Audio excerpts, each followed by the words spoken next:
Ce podcast est réalisé avec le soutien du Centre pour la cybersécurité Belgique.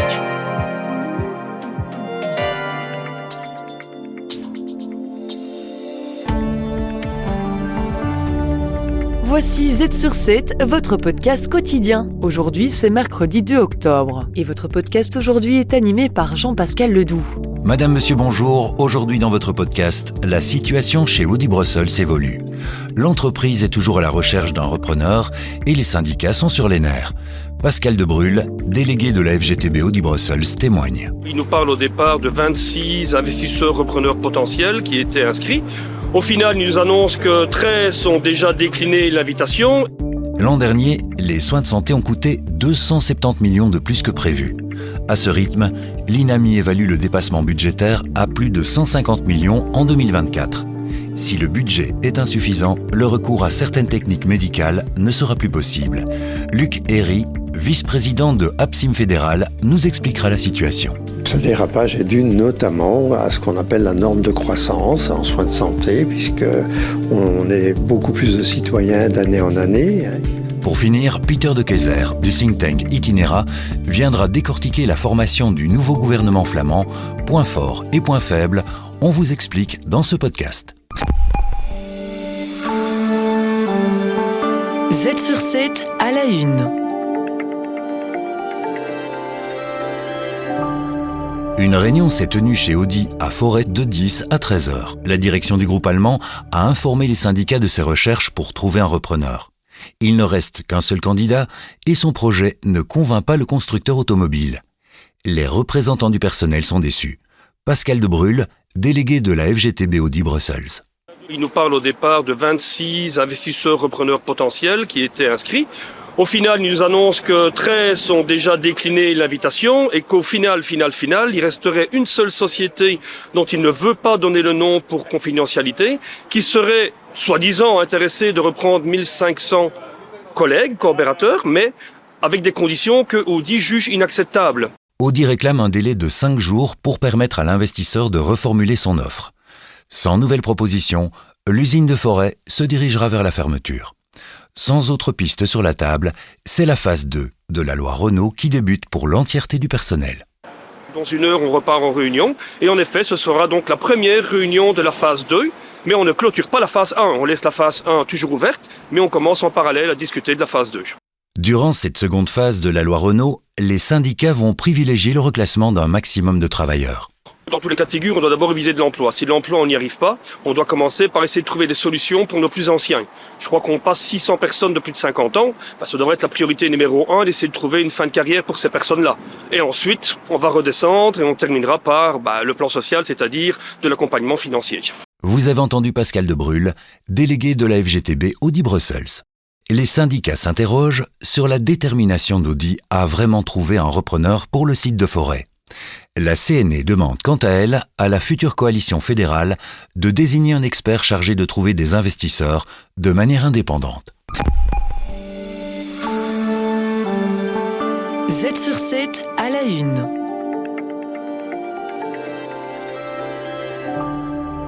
Le budget de l'INAMI ne cesse d'augmenter. L'an dernier, les soins de santé ont coûté 270 millions de plus que prévu. À ce rythme, l'INAMI évalue le dépassement budgétaire à plus de 150 millions en 2024 et il devrait dépasser les 360 millions en 2025. Luc Herry, vice-président de Apsim Fédéral. Ce dérapage est dû notamment à ce qu'on appelle la norme de croissance en soins de santé, puisqu'on est beaucoup plus de citoyens d'année en année. Il y a une augmentation de 0,5% de citoyens, il y a une augmentation des pathologies chroniques, une augmentation aussi des pathologies cancéreuses, une augmentation aussi des invalides, une augmentation aussi des gens qui sont vieillissants. Donc tout cela entraîne évidemment des dépenses plus importante au niveau soins de santé. Si le budget est insuffisant, certaines techniques médicales ne seront plus accessibles. Conclusion pour l'Apsim, ce budget doit être adapté aux besoins de la population. Selon d'autres, il faut revoir notre rapport aux soins de santé. Vincent Laurent, professeur de politique de la santé à l'UCLouvain, nous explique ce principe. On a actuellement une moyenne de durée de séjour en Belgique d'environ 6 jours par hospitalisation. Il y a d'autres pays qui sont à 5. Voilà. Euh, on a en Belgique une liberté totale pour aller vers son médecin spécialiste quand ça vous plaît. Mais est-ce que c'est toujours nécessaire? Hein? Est-ce qu'on a besoin d'autant de consultations de médecine de spécialité en comparaison avec d'autres pays? On a des indicateurs de qualité de soins qui sont pas nécessairement à la hauteur de ces dépenses-là. Quoi qu'il en soit, le Conseil général de l'INAMI doit parvenir à un accord sur le budget 2025 pour le 21 octobre prochain.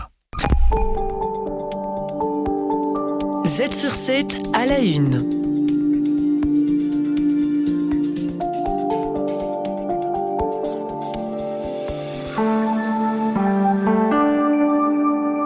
Il y a du changement pour vos contrats d'assurance. Depuis ce 1er octobre, les démarches sont simplifiées et les délais raccourcis. Vous pouvez résilier vos contrats moyennant un préavis de 2 mois avant la date d'anniversaire. Nevers de Girmancy, de chez Assuralia. Ça concerne en fait les assurances auto, les assurances incendie et les assurances familiales. Cela inclut donc toutes les assurances, à l'exception des assurances vie. Cette simplification ne vaut que pour les particuliers et non les professions libérales. Votre courtier ou votre nouvelle compagnie d'assurance peut désormais se charger des démarches de résiliation pour l'ancien contrat. Enfin, si vous êtes assuré depuis plus d'1 an, le préavis passe alors à 2 mois au lieu de 3. Nevers de Girmancy toujours. Il est possible en fait de résilier son contrat d'assurance via une signature électronique, même si une résiliation par voie postale, donc par papier, est toujours admise évidemment. Et en cas de résiliation d'un contrat d'assurance annuel, vous recevez un remboursement au prorata de la période pour laquelle vous n'êtes plus couvert.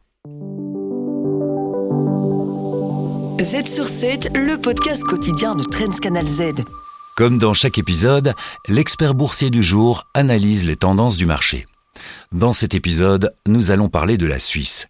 La Banque nationale suisse a une fois de plus baissé ses taux directeurs. Éric Joly, Chief Economist chez ABN AMRO, nous explique cette décision. Tout simplement parce que l'inflation est bien maîtrisée en Suisse. Il faut savoir que la BNS adopte une fourchette entre 0 et 2% en matière de prix à la consommation.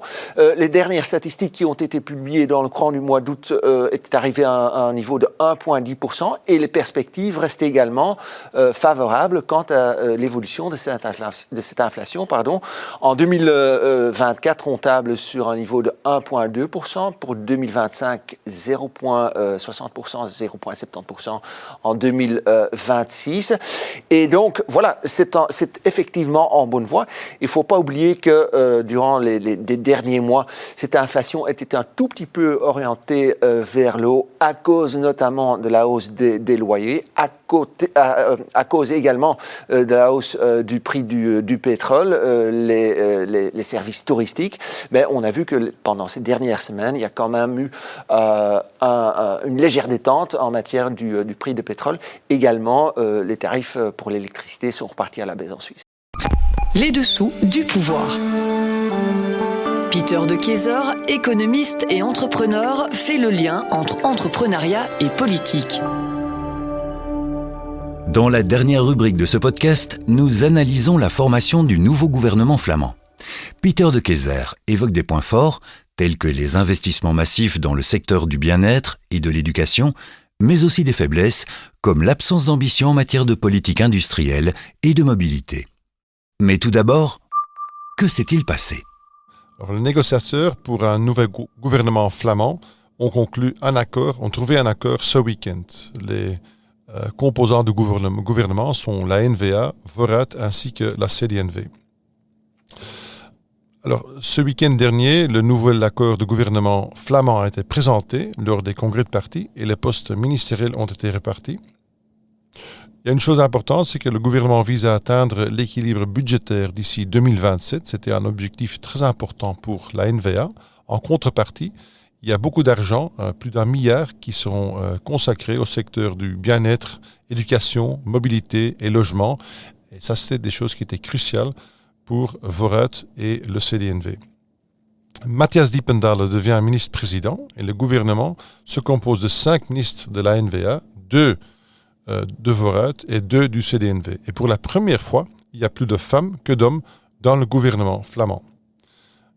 Et en conclusion, Vooruit va fournir le président du Parlement flamand.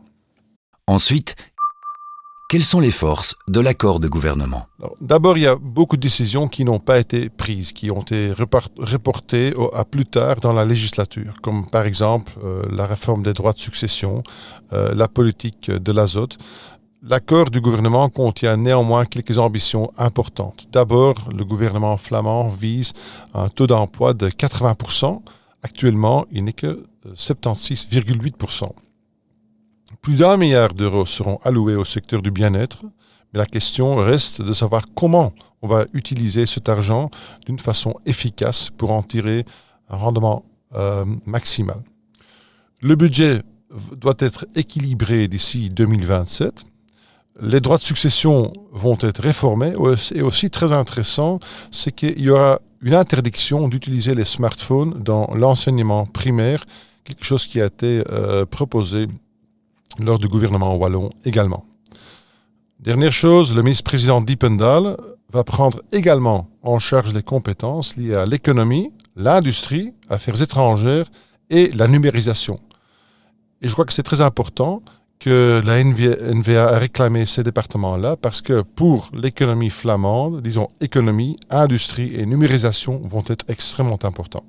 Pour finir, Peter de Keyser, quelles sont les faiblesses de cet accord ? La faiblesse la plus importante, qui est claire, c'est qu'il y a vraiment une ambition nécessaire qui manque. D'abord, il n'y a pas de plan d'action pour réduire le nombre de règles et la lourde charge administrative. Ce sont deux choses qui pèsent sur la croissance, ce dont les entrepreneurs flamands se plaignent pendant des années déjà. Il n'y a pas de solution là-dessus. Deuxième chose, l'accord du gouvernement manque également une politique industrielle ambitieuse. On voit que l'industrie flamande est en difficulté avec les prix de l'énergie qui sont trop élevés, avec les règlements, les charges administratives, mais il n'y a vraiment pas de plan d'action pour relancer l'industrie.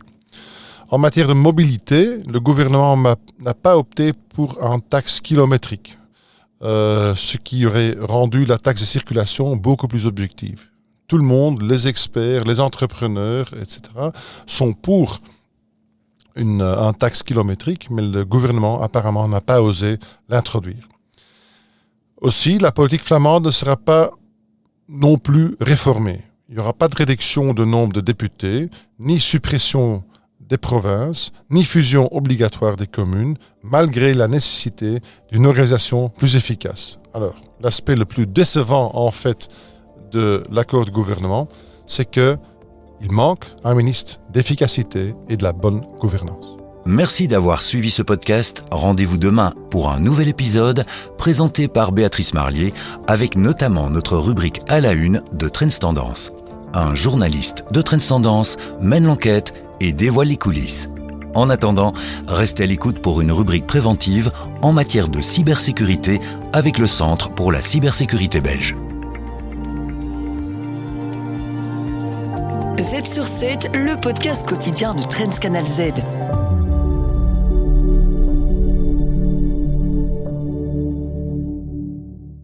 Le Centre pour la cybersécurité Belgique.